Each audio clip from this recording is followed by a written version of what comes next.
Hi, my name is Bob Ainsworth. What we're going to be doing today is cleaning up a black background with the burn tool. Okay, turn my layer off there. And what you see here, we have a model that was shot on black seamless paper.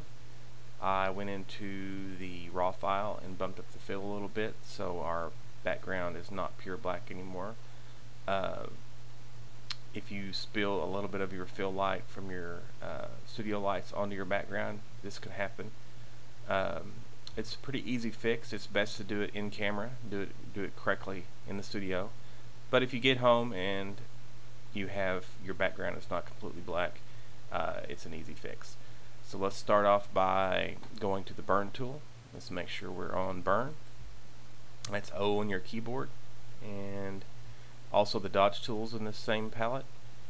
The range needs to be set to shadows, and the exposure anywhere from 10 to 12%. I usually run it about 12, and we want to make sure the protect tones is unchecked. Now what we're going to do first before we start is we're going to make sure we're on the background layer, and we are going to add a levels adjustment layer. And what that does is allow us to take this white slider and slide it all the way over, which gives us some good detail of our background. And you can see if we go all the way, it's too much. So each image is different. We want to just get it where we can see the background area good and not completely hide the subject or the model. Okay, make sure we're on a burn, shadow and exposure set to 12, and unprotected tones. Now let's make sure we click back on our background layer, and let's get us a little bit bigger brush and set the hardness about 30%. Now what I'm going to do is I'm going to paint with the burn tool, and you can paint right up to the edge of the model. Now you don't want to get too much into the model because what it's doing is affecting the shadow areas, and our model does have some shadow areas, so we want to make sure we don't get crazy and get into the model. But like on her arm here, you can kind of run the brush right up against it, and it's not really going to affect anything because we're only affecting those deep shadows. I like to go around the edge of my model first with this pretty small brush just to get the outline done. Like I said, this is pretty quick.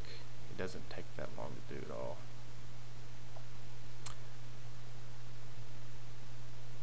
And like I said before, it's best to make your backgrounds completely black in studio, but if you get home and you find that your background wasn't perfectly black and you need to darken it down a little bit, this is an easy fix.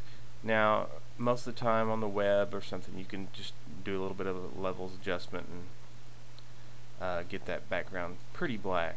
But like I said before with my other tutorial on the white background, it will show up in prints and it will not show up as a pure black background. And when I print, I like to make sure that my backgrounds either being black or white are pure black or pure white. I don't want any kind of muddy colors. Okay, I've got the outline pretty good. We can bump our brush size up and hit these areas here like this.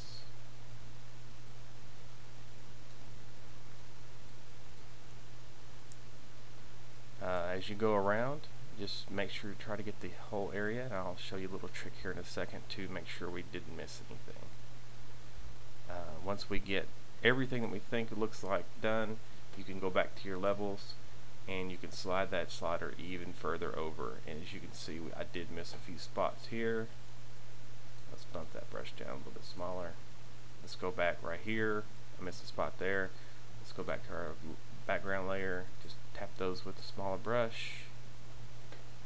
And that looks about it. Let's turn that levels layer off. You can now go in there and delete that layer, turn it off, whatever you want to do. But as you can see that our model is now on a pure black background. When this prints, you won't have any muddy colors. Now you can go in here and finish your adjustments for skin, tone, color, things like that, but our background is pure black. Thanks.